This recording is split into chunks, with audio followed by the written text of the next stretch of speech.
morning, everyone. It's 9 a.m. and therefore it is time that we started our seminar. On the screen at the moment, you will have the Invisible Man, Richard, who is organising the event for us and will be ensuring that the technical aspects are under control, despite my attempts to undermine him by getting things wrong. And more importantly, Andrew Thorp. Morning, Andrew. Morning. Andrew, as you know from the description of the event, is the multi-story man, which is one of the best descriptions of a person I've ever heard, probably. It's excellent. Andrew has a background in golf before moving into coaching and training, which he'll be focusing on this morning for us. The format will be for Andrew to run through a presentation for about 35 minutes or so, and then for us all to have an opportunity for a discussion of the topics raised, which we'll do in a combination of the chat function, which I'm sure over a year into pandemic, you now know where that is in one of these events. But the chat function for typing in any questions or comments, which we'll pick up or try to pick up. But also, if you want to use the little hands up icon, that will flag to us, obviously, that you've done so, and we can bring you on screen for a virtual face-to-face discussion, which would be even better. So welcome to you all, as I say. The only thing I should say finally, Andrew, to introduce you is that my mother always told me off for telling stories. So I'm looking forward to you correcting her this morning. Well, I shall try not to create a rift between the two of you. There we go. Thanks, Andrew. Over to you, sir. All right. Thank you very much, Stephen. So welcome, everybody. Let me just do a screen share now because I have a few slides to show you. Just bear with me a second. All right. So hopefully you can see what I'm looking at. Yep, that's so we are here this morning. That's on screen, Andrew. That's okay, Steve. Yeah. Very good. I shall crack on. So I want to talk today about something that's obviously very, very current, and indeed it's current to what I'm doing now, and you'll be the judge of whether I'm succeeding, and that is how to engage people through the virtual medium. And as Stephen rightly said, we've had a year of getting used to this, and some of us have got very used to it, and some of us are still struggling a little bit. And I certainly miss the cut and thrust of the classroom, of the workshop, of the live environment. I think we've all learned a trick on the way during that 12 months. And I want to share a few things that I think are very useful when it comes to engaging people and entertaining a screen, shall we say. But first of all, a very quick overview of my journey into storytelling. Stephen mentioned that I come from the golf industry. So again, as a first opportunity for you to use the chat function, does anybody recognize the venue or the town at the top of the screen on the right-hand side there? Just pop an answer into the chat function if you could. And that is a golf course, by the way. I guess you probably knew that. So Stephen, if you could sort of track what comes onto the answers for me, because I can't see them on this format at the moment. No problem. Yeah, the first guess is Wallasey. Okay, on the Wirral, it's not Wallasey. No. The other participants are too nervous to get it wrong, Andrew. We've only one answer so far. One answer. Oh, here's another. Southport. Okay, well, we're getting a bit warmer. A bit warmer. Royal Lytham. It is indeed. Lytham. Oh, the Lytham answers are coming in thick and fast now, Andrew. Lytham it is. Thick and fast. Well, now that I've said that's the right one, they're coming in thick and fast. But it is indeed Lytham, because that's the town I grew up in. And when you grow up in Lytham, which is sort of a golfing mecca, and your brother's a golf professional, then it's kind of inevitable that you'll learn to play. So my life from the age of sort of 11 onwards was dominated by the game of golf. And I had aspirations to follow in his footsteps. He wasn't a tour professional, he was a club professional, but a very, very good player as a club professional. And I never reached his dizzy heights, but I did actually end up in the golf industry for 22 years as a referee. I refereed in the Ryder Cup, which is a great thrill to do. I was a journalist for a couple of years. I used to run commercial golf and leisure clubs in sort of turnaround situations where they were bought by new owners. And I used to teach golf to business people that didn't actually play, but they wanted to learn for networking reasons. So they could then say to their boss, I'm on a course. And obviously that would mean something different then. But I'm one of those people who had a reinvention, who changed direction. And that was triggered really by a series of sort of calamitous things in my life about 12 years ago, which was the collapse of a business partnership, which left me in a tough spot. I got divorced. My mother nearly died, and I didn't really have any stable home for a while. So it was not a great time. And it's one of those situations in life, and I hope these things never befall you, but very often we do have a turning point in our lives. And I wanted to move away from the pain, which I perhaps unfairly associated with the golf industry, and move towards something that I love doing. And I've always loved public speaking. Most people hate it, they'll run a mile, but in the golf industry, you get lots of opportunity to do that because there's lots of ceremonies and prize givings and so forth. And I was very happily at the front of the queue when no one else wanted to do it. So I set out to become a professional speaker. That was a very early example on the bottom picture there, when I actually wrote a book about what we learned from sport and applied in business.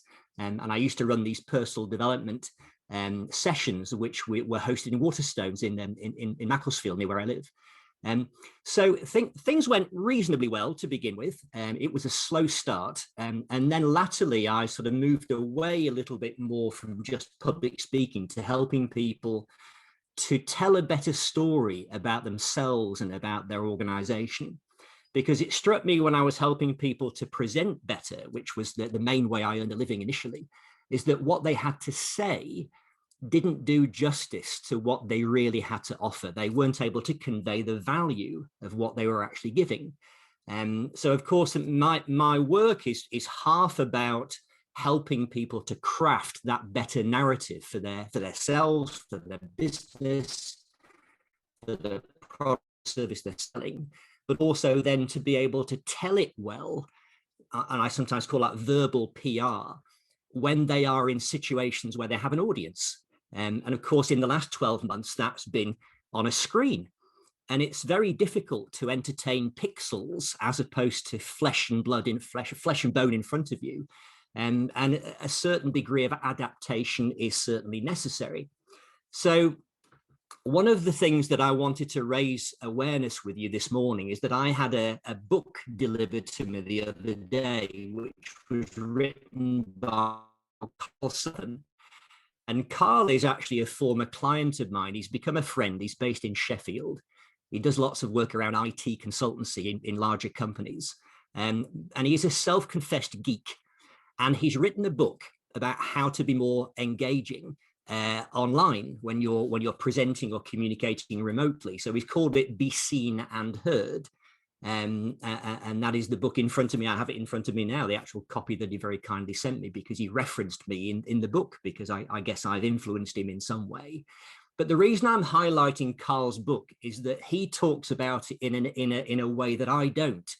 So in a way, we dovetail quite nicely. So his work is all about how to use the virtual medium technically, with all the lighting, the microphones, the video, the different modes of showing what you're presenting, and how to use various things like the chat function, the whiteboard, all those sorts of technical things which help you to be more engaging and connect with your audience.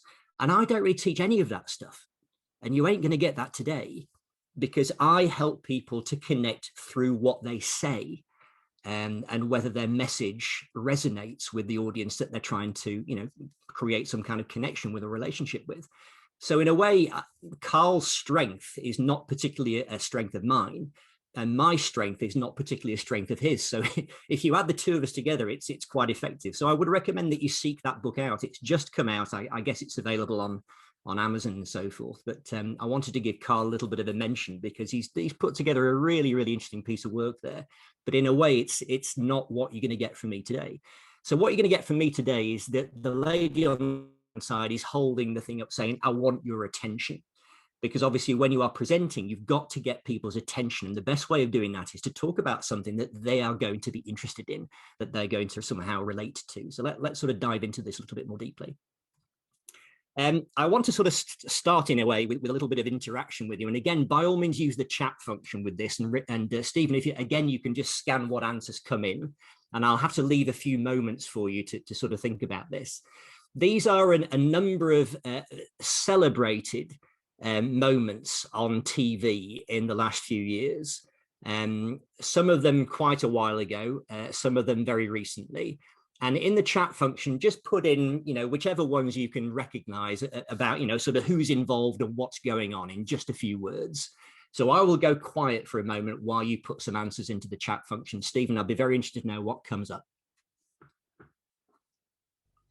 No problem. Right, what do we have? We've got Jackie Weaver. What a star. She's getting a recommendation on the chat function. We have, hold on. Taxi driver. Which is the taxi driver? Taxi driver, it says from okay. Not the Robert De Niro film. Yeah, I don't know. Taxi driver. Prish meeting, Prish meeting. I don't know what that one is. BBC News reader with child running in. I remember that. Children come into the room. Oh, the taxi driver that ended up on the BBC News, of course. Yeah, James has embellished it. Yeah, I think it's bottom right, wasn't that? Well, the suggestion is that's a guy that accidentally got taken onto the news as an expert. His name's actually Guy Gomer, and he went for a job interview at the BBC. And he was waiting in reception. Somebody said, right, can you come this way? And he followed them, and he ended up with a microphone on a live interview to talk about some cybercrime issue. And bless him, he had a go at answering the questions. Good lad. Why not? Michael Fish, when he, John Mortimer says, Michael Fish tornado.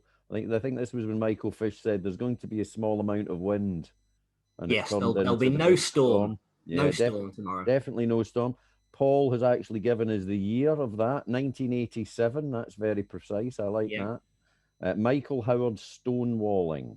Yeah, I think that was the BBC Newsnight one. That was the Jeremy Paxman asking the same question, I think, about 28 times or something. That's it. Yeah, David says not answering Paxman's question. Kids invading. Yeah. Interview. Fly on Pence's head. Yeah. Yeah. It's the most interesting thing that happened to Mike Pence, actually. And then Theresa May being handed a P45. Yep. Let's have a look. The correspondent, commenting and career agent, child barges in. Daddy, wrong interview, wrong weather forecast, P45. I think we've covered them all. Yeah, it's them all now, isn't it? Yep. Yeah, very good. Well, thank you for doing that. And the reason I've shown this, it's obviously a bit of fun. It's a bit of an icebreaker, but I think these are all examples where what happened on the screen became big news. It cut through all of the noise, because if you imagine how much stuff there is that's trying to command our attention these days, it's astonishing. And in the blurb for this session today, we talked about the fact that during the lockdown, you've probably been binge watching things like The Queen's Gambit or Fleabag or Breaking Bad or whatever or The Crown or whatever your preference is. And the creators of those shows have had to do the same thing, of cutting through all of the noise of the myriad of choices that we have as where we put our attention, to put something on the screen that grabs us and holds us. And often in business, when I talk about storytelling to business people, they say, well, aren't the people very, very busy? They don't have time to listen to stories and stuff. Don't they just want to know the facts and get down to the nitty gritty? And I say to them, yeah, but those same people are the ones who are watching 4 or 5 episodes of The Crown or Breaking Bad before they go to bed, because it's the quality of the storytelling that keeps them hanging on to more.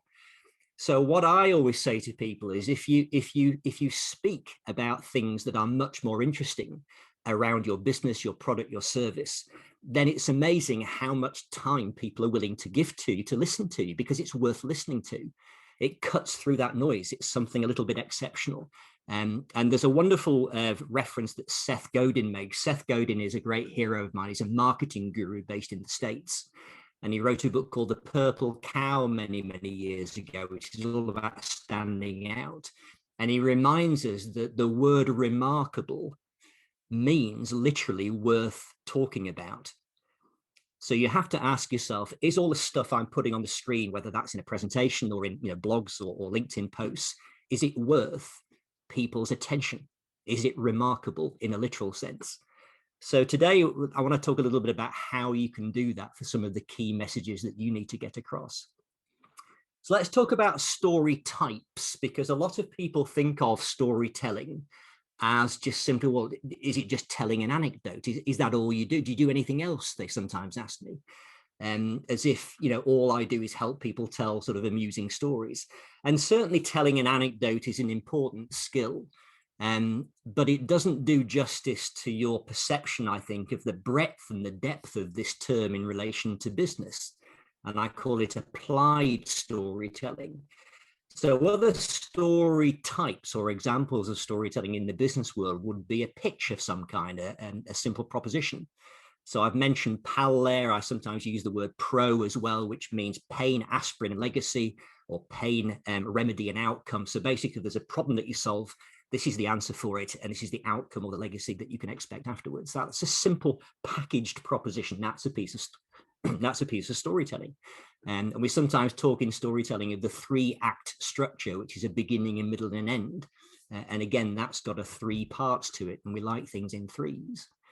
A presentation should really be a piece of storytelling in its entirety. So it should follow some kind of arc, some kind of flow, so that the audience can follow things and sense at the end that they've been on a journey of some kind. They're in a different place at the end than they were at the beginning.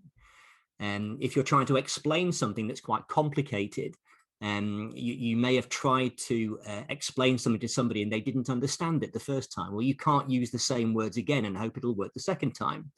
You've got to find a different way of saying the same thing. So then you might resort to an analogy, a metaphor of some kind, or a model, which helps you get the message across. And indeed, you may dump the first way of saying it anyway, because the second way you begin to realize is more successful. Case studies, and certainly in your field, Stephen, case studies will be a very important way of generating credibility and authority in your particular field. But case studies are actually one of the most boring pieces of storytelling that exist in the business world, because largely they are very safe.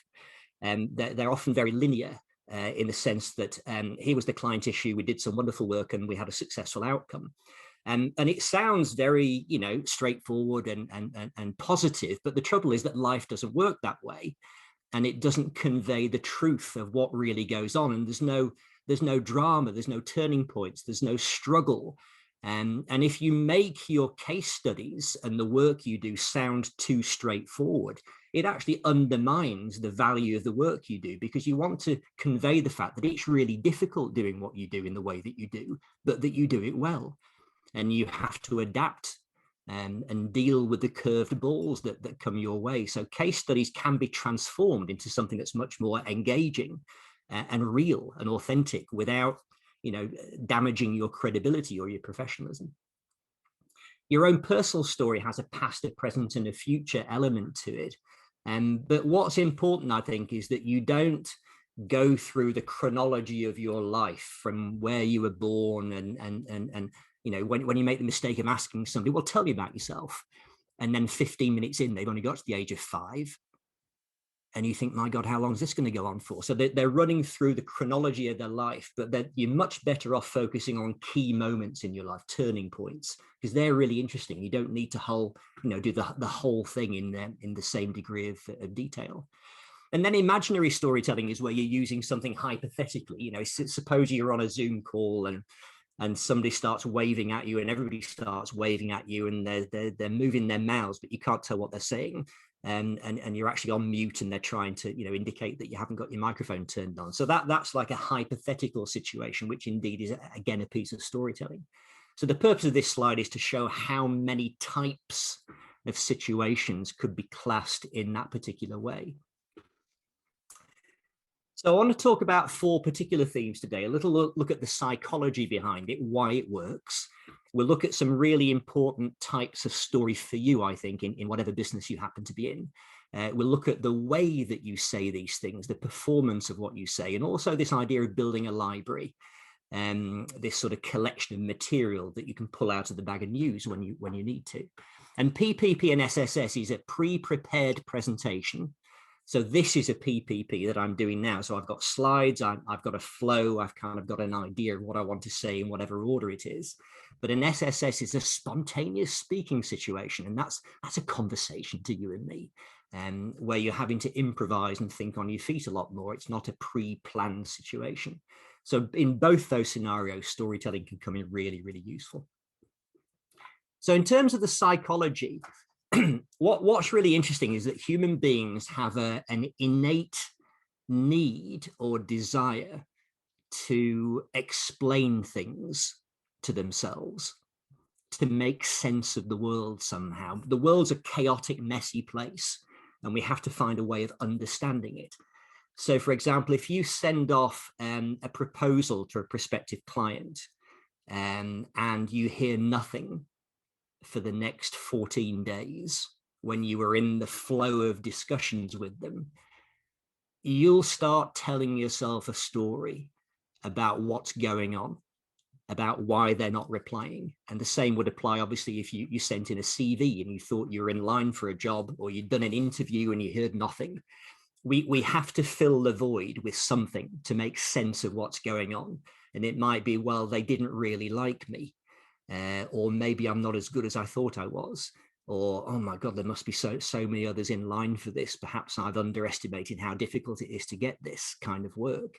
So this need to make sense of the world, we do so through stories.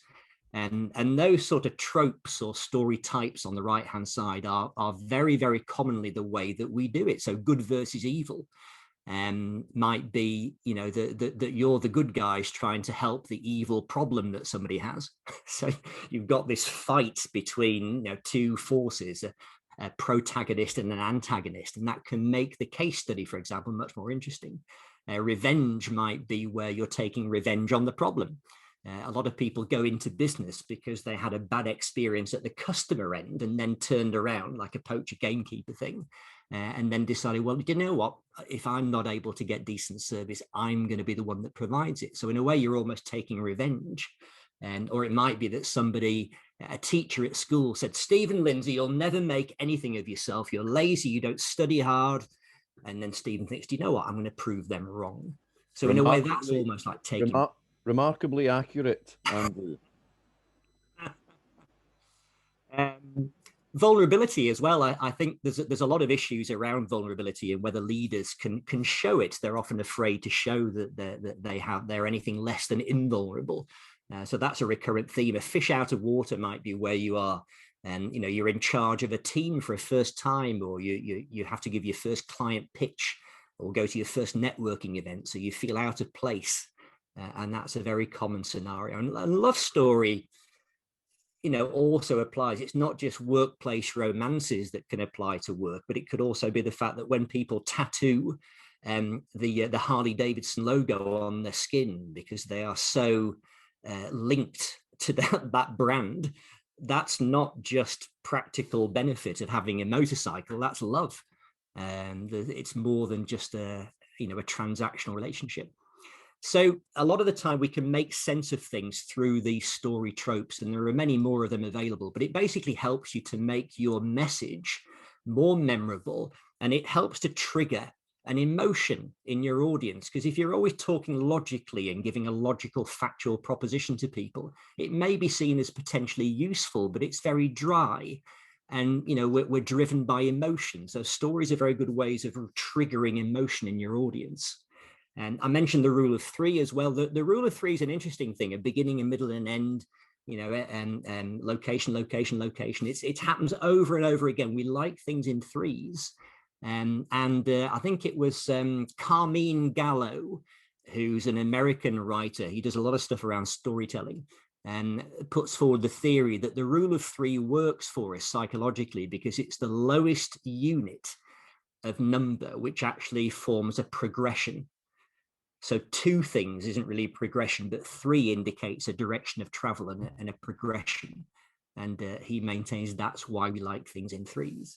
And logos, ethos, and pathos, I like to use contemporary references, Stephen. So I've used Aristotle here.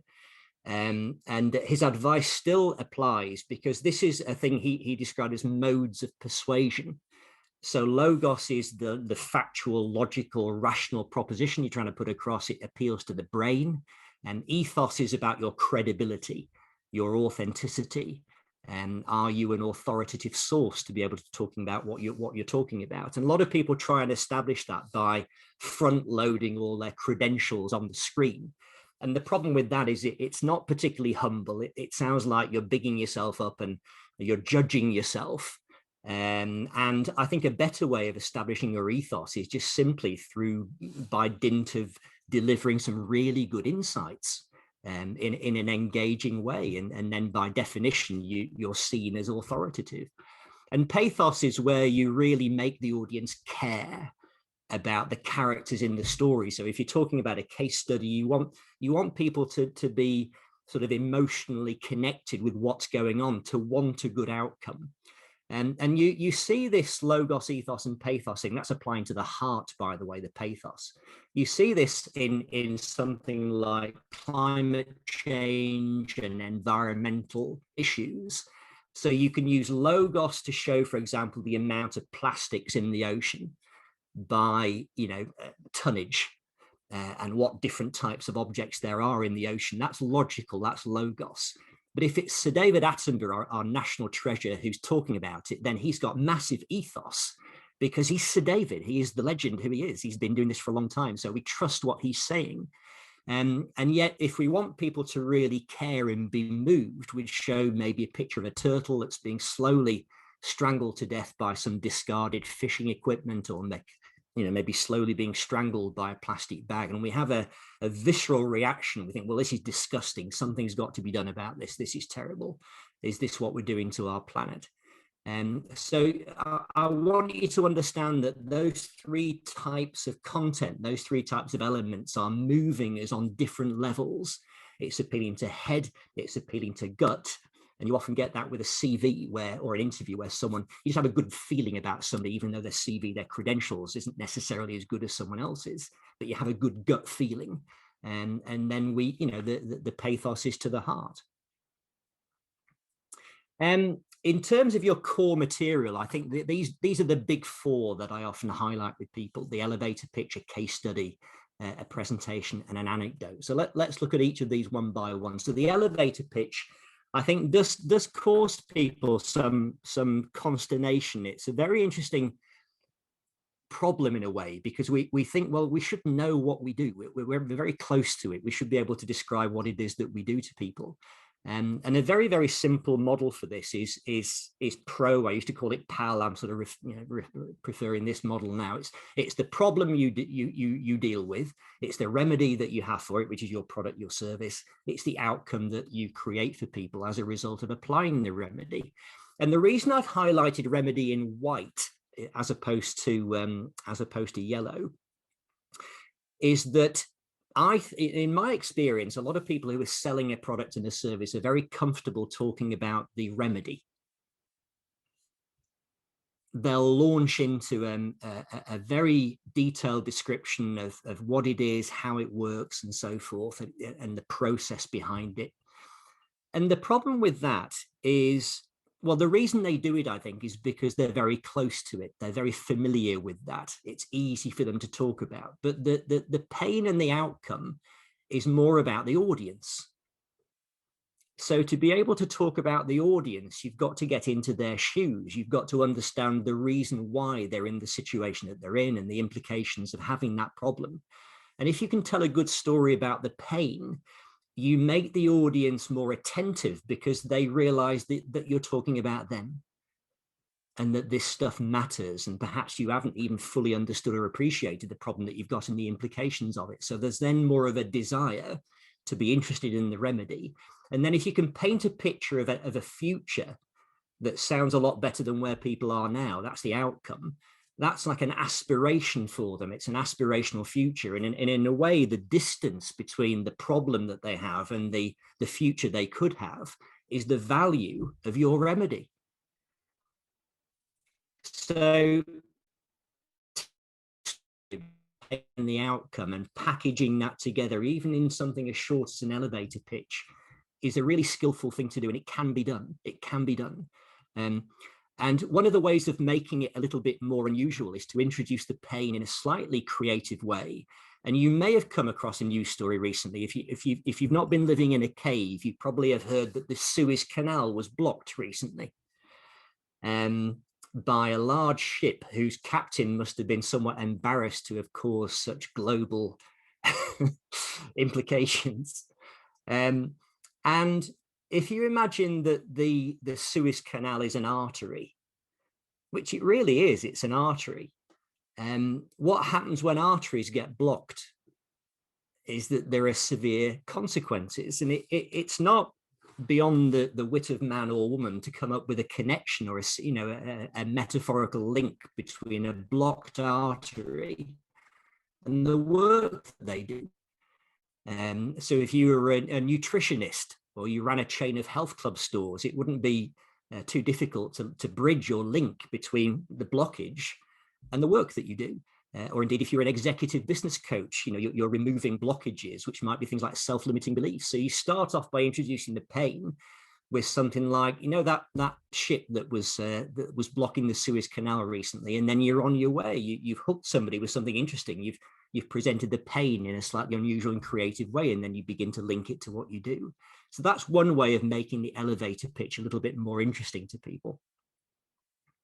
And just as an aligned sort of thought with that, there's a concept that I've come up with called the 3 ins.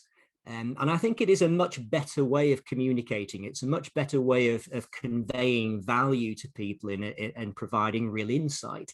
So the 3 ins are information, insight, and inspiration.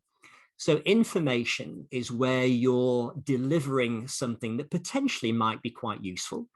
So if you were to say, for example, did you know there's a £5,000 grant available to companies of 8 employees or less who are based in the northwest of England as a result of the COVID pandemic? So that might be useful to people. But if all you do is deliver information like that in something like a presentation, it's going to be pretty dry by the end. And also you often get people representing companies who give some very sort of empty claims and very generic abstract language. They might come up with things like, we're very client focused or customer focused, and we are a full service provider. And if you find yourself using terms like that, you need to give yourself a good talking to and really think about how to come up with something a little bit more remarkable. But these ideas might help you do this. So insight is where you're going a layer deeper than that, and you're actually providing something that's quite interesting, that is perhaps familiar to people, but you're painting it in a new light. It's a fresh framing or perspective on something that people thought they knew about, but then you're really providing some insight. And if we come back to that example of providing good customer service, it might be that Timpson's would be a good example of what that really means, because I heard John Timpson speak a few years ago in Manchester about this idea of upside down management. And if any of you have heard him speak before, he talks about this concept, and it's where the store managers are really the ones in charge. It's not the typical hierarchical structure. And one of the ways that that's illustrated is that they can spend up to £500 without having to ask permission to spend the money to resolve a customer complaint.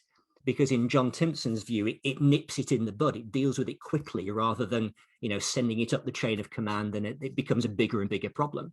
So that's very insightful. That's putting a spin or a framing the concept of outstanding customer service in a way that's more interesting and insightful. But then, of course, the inspiration comes from the story, where you tell a particular incident or an instance of this ideal being lived out. And that can be very, very powerful. I haven't really got time now to go through this case study, but one of the things about case studies is that these areas you need to be asking yourself, and I think this will be available to people, Richard, if you're sending this out to people afterwards, ask yourself when you tell a case study about your business, did I set the story up? Did it take too long, or was there just an out of contextual setup? Because sometimes people take too long to set up a story before they get to the good bit. Were there any characters in the story, anything unusual about them? Did things go to plan? And if not, did we have to have a change of tactic? Could we picture the scene? Was there any humor in it?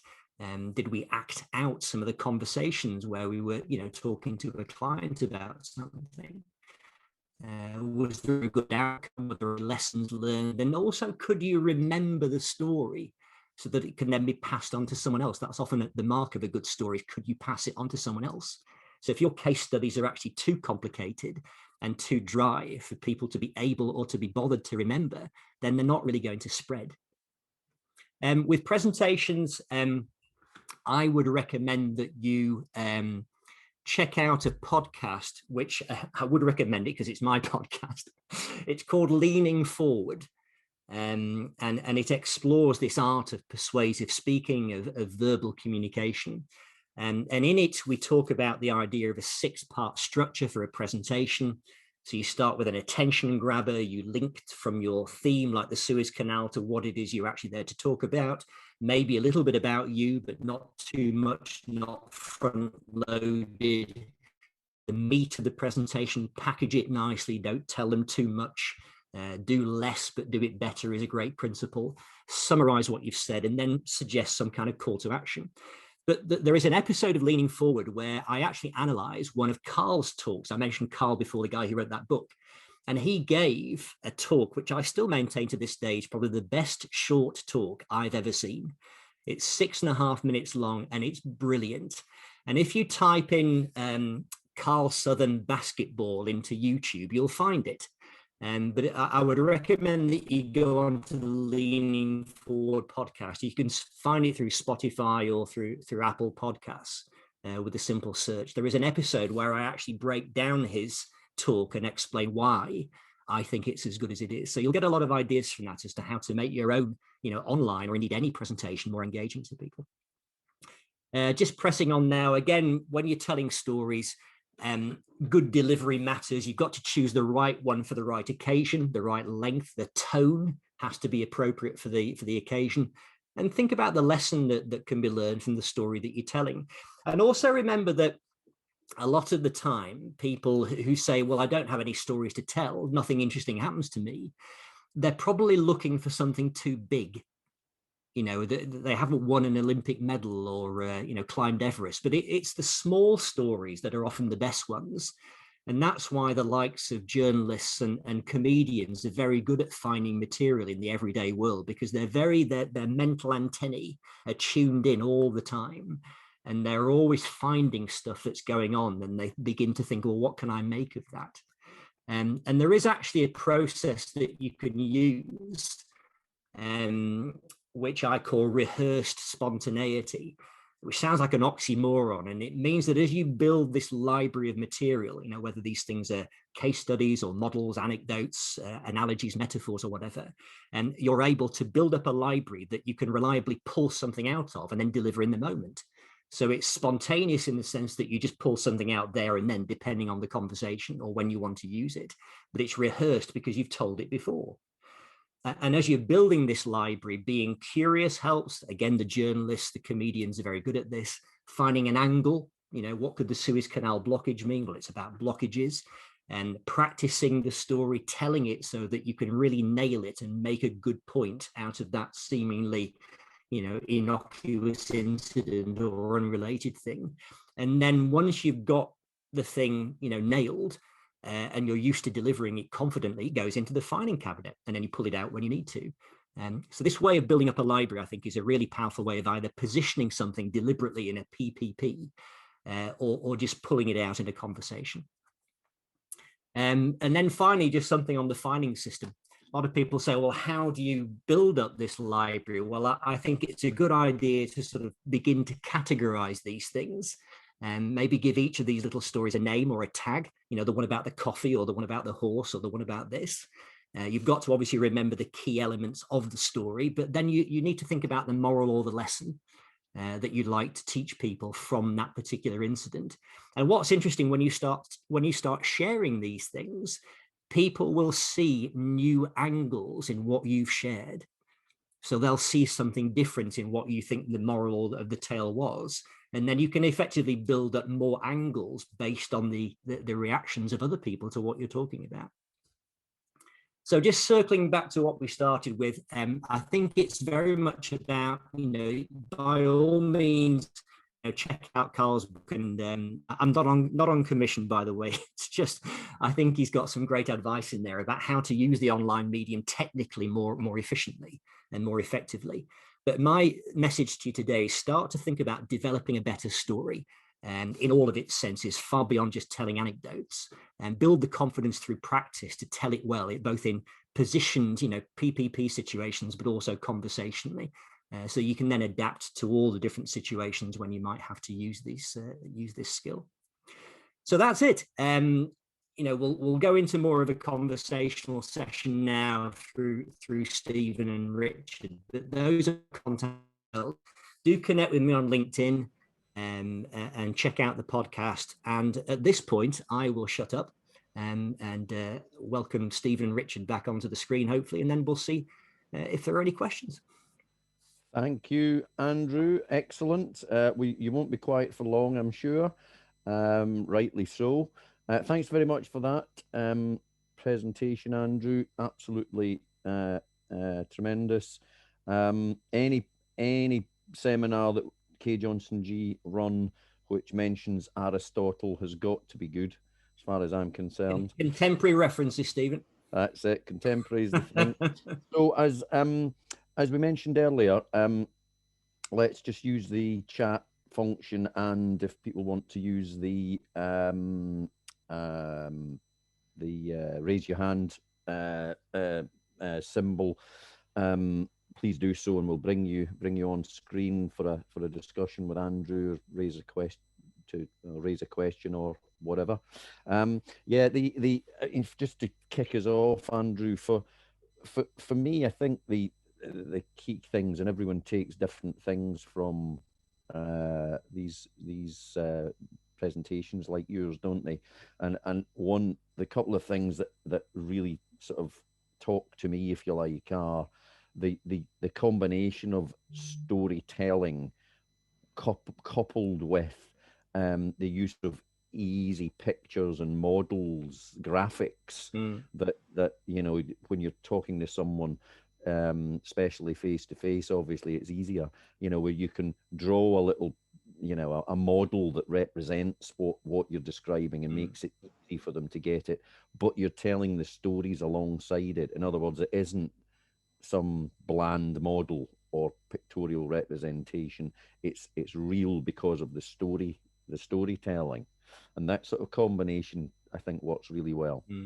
I think the thing about storytelling, Stephen, is that we have these templates built into us of making sense of things. They're already there because of our evolution, our life experiences. So it's almost like the TARDIS, a story, because it doesn't look much on the outside, but when you go in, there's actually a lot of information and learning and insight that you can deliver through that template, because it already sits within people. They're already making sense of things in the ways that you're describing them. So, the good versus evil thing, change is a factor in virtually every piece of storytelling. It's a very rich topic, change. How have you adapted to change during the pandemic as an individual and as a company? How are you driving change in others, in a client situation, or indeed change in yourself? Because New Year's resolutions are a change story as well, about how's it going and why did you choose that thing? And have you tried it before? And did it peter out? And is it going better this time? Or what are you doing differently this time? So change is a really rich topic. So it's already in us, and you're just simply triggering stuff that's already there for people. Yeah, indeed. There's nothing in the chat so far. Anyone like to raise the hand? I don't want to. Oh, here we go. We're on the Q&A now. Apologies, there's a Q&A function, of course. It's not the chat, it's the Q&A. Good spot, Madeline, that's good. The question from Madeline is, what would you say are the key elements of storytelling to apply to training remotely as opposed to pitching or selling? So elements of storytelling to apply to training remotely as opposed to a pitch or selling situation. Well, I think the common theme in either scenario is that you need to connect with your audience. You've got to be talking about something that they can relate to in some way. You've got to put them in the discussion. You've got to make them feel part of it. And I'll give you an example of something that I tried recently. It almost came off, but it was a training session. And I think it might answer Madeline's question through an example. I do some work with the European Parliament. And there was a gentleman who's part of the human rights division of the organization. And I always do some research on people before a workshop, because obviously it helps if you can pick up on something that's in their background or that's important to them. And I found a talk that he'd given, an interview that he'd given at a human rights event a couple of years ago. It was on Facebook. So I watched it, and in the interview, he talked about the importance of coming down from abstract language to the level of individual, micro stories of people whose lives have been affected by human rights issues. That, he said, that's the way you need to connect with your audience about that particular topic. And of course, this is just a joy for me to hear, because this is exactly what I ask people to do and encourage people to do. Come down from that bland, abstract generalism language to micro stories. So this is fantastic. So I designed a slide, which was more or less the opening slide, with his quote on the slide, but without his name at the bottom. And my question to the group was, does anybody know who said this? Fully expecting, oh yes, I said that 2 years. Not a peep, Stephen. Just, it went quiet for what seemed like an uncomfortably long period of time. and then eventually a little voice going, actually, I think I might have said that.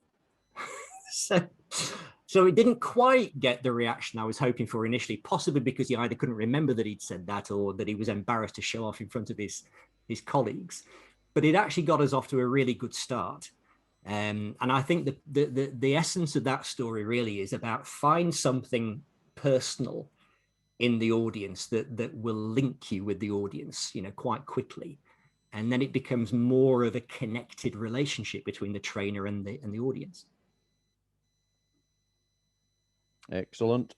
And in a similar sort of related vein, perhaps, I think one of the things we find in our business at K Johnson G is, we're generally very good technically. We know stuff in our various areas in the business.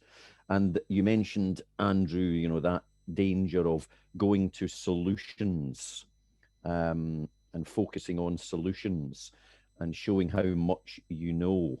rather than actually focusing on the problem or the issue that is actually under discussion, and showing that you can understand it, have empathy with the person, etc. Are there any tricks, do you think, to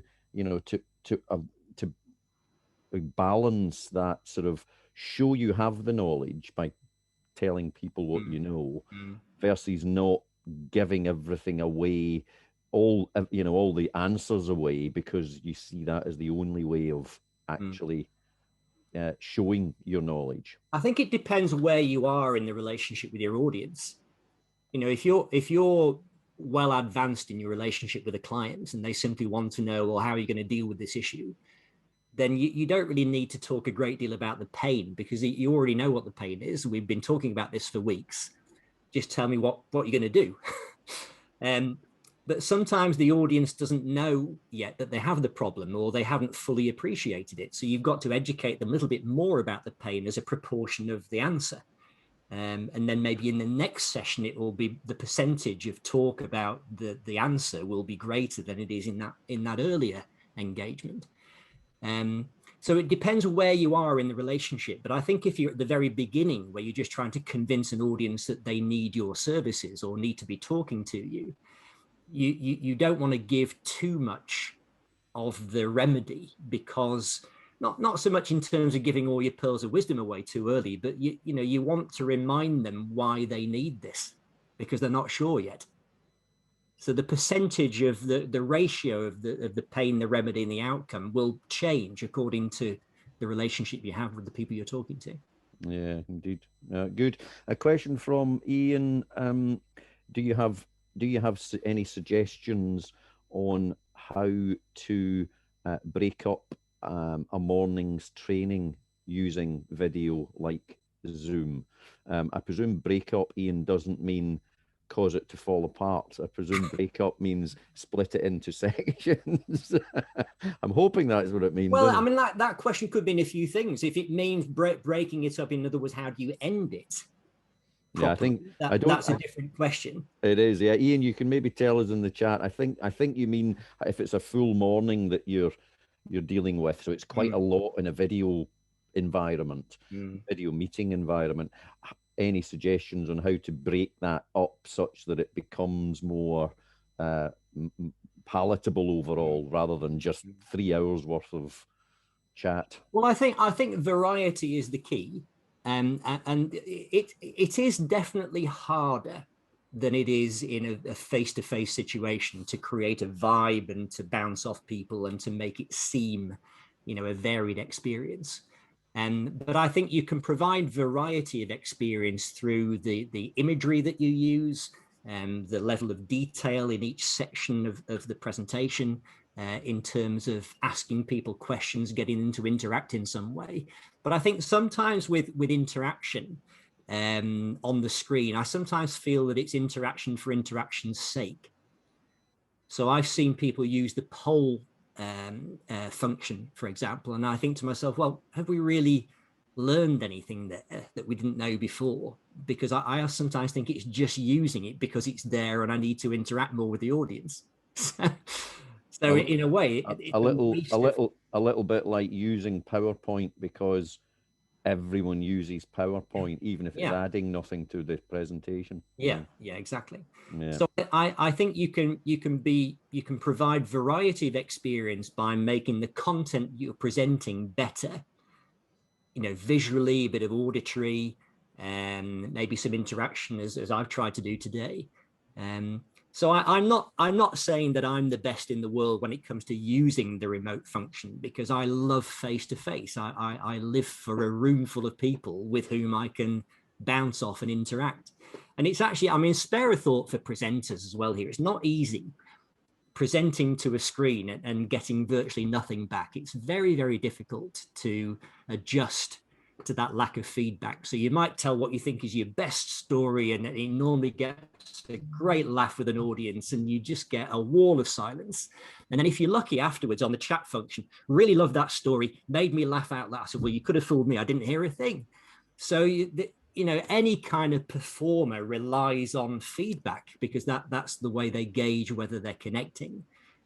So I think you have to have a little bit of empathy and sympathy for people who have to present online, because it's not easy.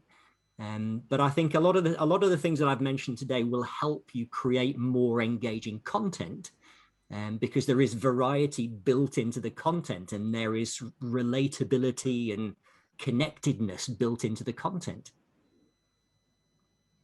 Thanks, Andrew. Yeah, I think hopefully that answers your question. Ian, we're moving towards 10 o'clock. We should be finished prior to 10 or by 10 at the very latest, as we've promised. So we'll probably, unless anyone wants to pop another question into chat or Q&A sections as I speak, we'll just wind things up now. Yeah, you finish on a good point, Andrew. As a presenter, and I don't say this for my benefit, I've only been the top and tail of this, but as a presenter like yourself doing this sort of session, we do appreciate it is difficult because of the online nature of it and what that involves. So thank you very much, because it was a very, very informative and engaging presentation and discussion, Andrew, even although it probably didn't feel like it to you, because it can't very, very easily. But it was very, very much appreciated. So thanks to you. No, thank you, Steve. And one point on that, by the way, is that when I present this kind of stuff people need to really reflect on. You very rarely get quick responses, a little trite comment here and there, because people need to process this. It's quite deep, this stuff. It's not, I've taught you how to use LinkedIn better by, if you press that button, you can make that appear. That's practically useful, and you'll get very instant feedback from that. But this stuff you really need to think about. And sometimes people don't get it until 3 weeks, a month later, when they're out on a walk or a run, and they think, and then it comes to them. That's what he was talking about. Indeed. Now, thank you, Andrew. Thanks also, obviously, to everyone who has attended today. We will send you a recording if there's anything you want to dip back into. We'll send you a recording of the event. Our next event is on the 28th. We're just about, I think, to send emails out on that. So you will get the details. 28th of this month, with Vikas Shah, who's an entrepreneur who has also, as a sideline, interviewed hundreds of different people in business and beyond on various topics, and we'll be focusing on his thoughts based on those conversations with on leadership and entrepreneurship. So that should be interesting. 28th at 9 a.m. But details will follow in an email. You never escape K Johnson G emails. They're non-stop, as they should be. So just to finish up, thank you all, Andrew. Thank you all, everyone attending. This has been K Johnson G, hopefully helping you and your clients build a better business. Take care, everyone. All the best.